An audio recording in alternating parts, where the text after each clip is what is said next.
Hey everyone, welcome back to Inside the Cage, where we bring you the latest and exciting updates of UFC. First, hit that subscribe button if you haven't already. Dana White's take on Brock Lesnar's potential UFC return. As you know, UFC 300 is generating quite excitement among all the fight fans out there. And guess what? The clock is ticking, and just a few months left. It's always fascinating to speculate about the potential matchups that could headline such a mega event. And according to Dana White, the man behind the scenes at the UFC is none other than Brock Lesnar. The last time Brock Lesnar fought against Mark Hunt was in 2016. However, that win turned into a no contest due to Lesnar's suspension for using prohibited substances. Later on, he lost his title against Cain Velasquez at UFC 121. But he remained a firm favorite among both wrestling and MMA enthusiasts. "Brock looks good, doesn't he?" White told Sports Illustrated's Fan Nation. "He always does." He added, "I think Brock's done," White said. "I don't think he ever comes back." It's pretty wild to think that it's been 7 whole years since Brock Lesnar left the UFC. Back then, he had a mixed martial arts record of 5 wins, 3 losses, and 1 no contest. He had a lot of milestones during his career. Now, at this time, all eyes are on UFC 300, set to go down in April 2024. Let's see, will Brock Lesnar bring his charisma to the octagon once more? Jon Jones' near giving up moment against Dominick Reyes.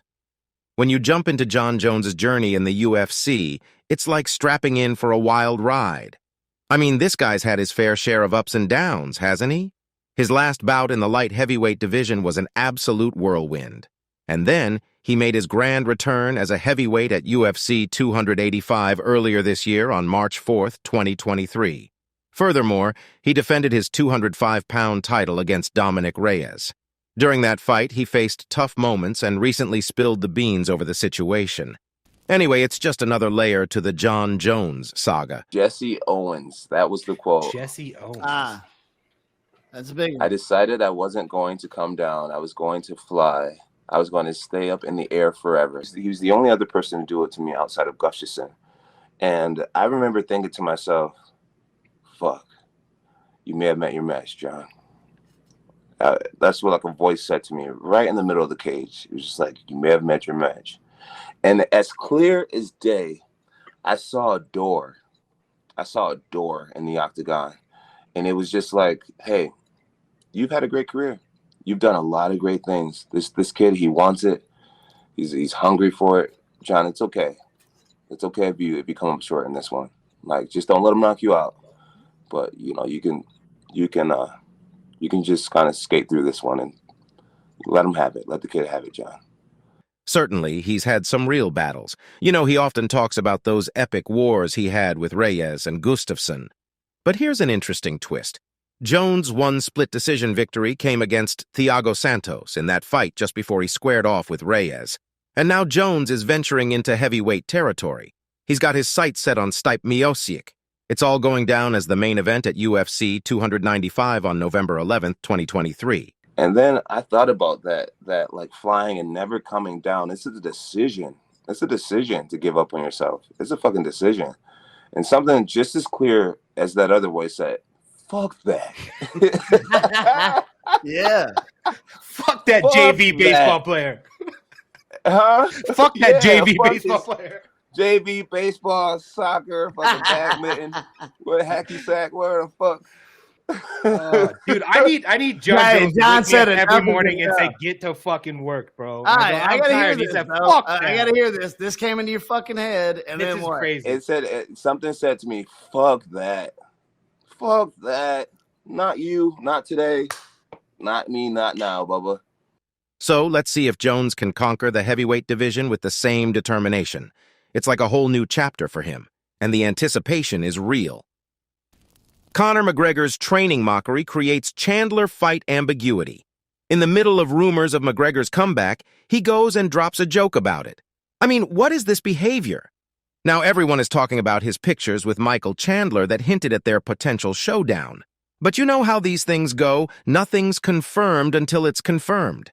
Meanwhile, he's throwing some cold water on the whole situation. His latest Instagram post showcases his training in the gym with Kiefer Crosby and Kieran Clark. Recently, a fan account reshared a photo of McGregor's training team with the caption, "Guess the Chandler camp is in full motion, with Kiefer fighting in 12 days in UFC and the lads scheduled for Bellator on September 23rd. I can only imagine the PPV rounds these men are putting themselves through." But the Irishman hit back with a laughing emoji saying, "A camp for Chandler, LOL, UFC ready." However, Conor McGregor's been itching to get back into the octagon, especially after all that back-and-forth coaching with Michael Chandler on TUF. In response to the photo sharing, he replied, "Fans are quick to point out that he's looking lighter than before." He captioned it, "Love you always, baby," and fans expressed their excitement in the comments, with one writing, "Starting to slim down already, I see. The fight is coming."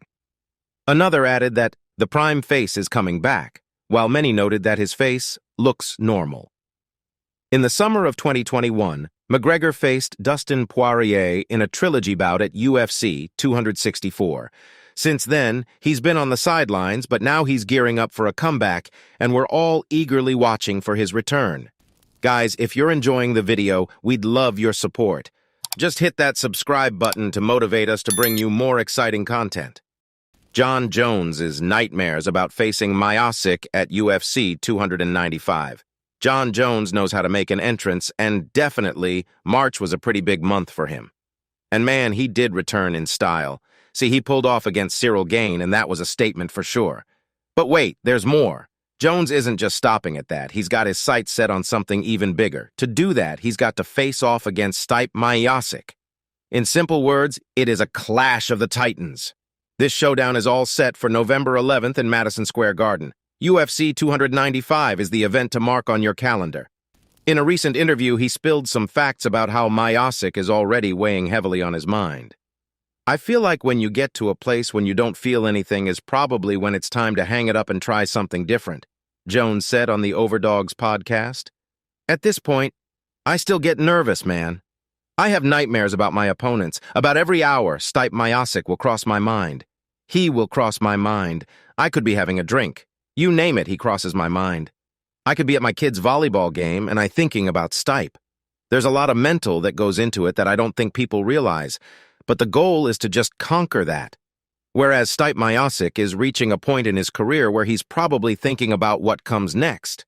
So, two fighters, both with their own stories, meet in the ring.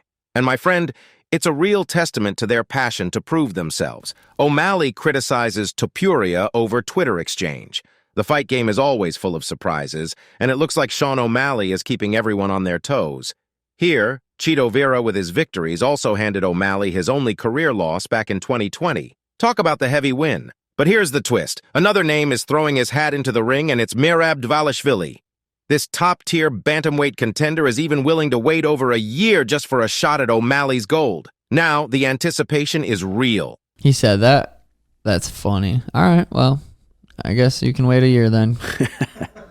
In a while, Sean O'Malley is not one to hold back and talk about potential matchups in the future on some big names. And here's where it gets juicy. He and Topuria had a little back and forth on social media. You know how these things go? It's like the modern-day version of trash talk. O'Malley seems to think that Topuria kind of made a fool of himself during that exchange.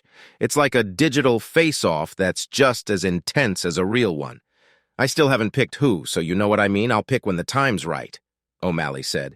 Ilia Topuria, I feel like he's a little confused about life. He said that he wouldn't want to fight me if he beat Volkanovski because I'm too easy. That makes you look so effing stupid. He says I don't have anything. I'm the champ and the biggest star in the UFC. For him to say that makes me think that he's stupid, or he just had someone tweet for him, or he had something with the translation, because it's got to be one of the dumbest things any UFC fighter ever said. You know, it's all about that mind game. Who will be his next partner in the octagon? Will he end up facing one of these names he's been throwing around? Only time will tell, but until then, O'Malley's keeping the MMA world entertained with his candidness and his willingness to go toe-to-toe, even if it's just in the realm of words.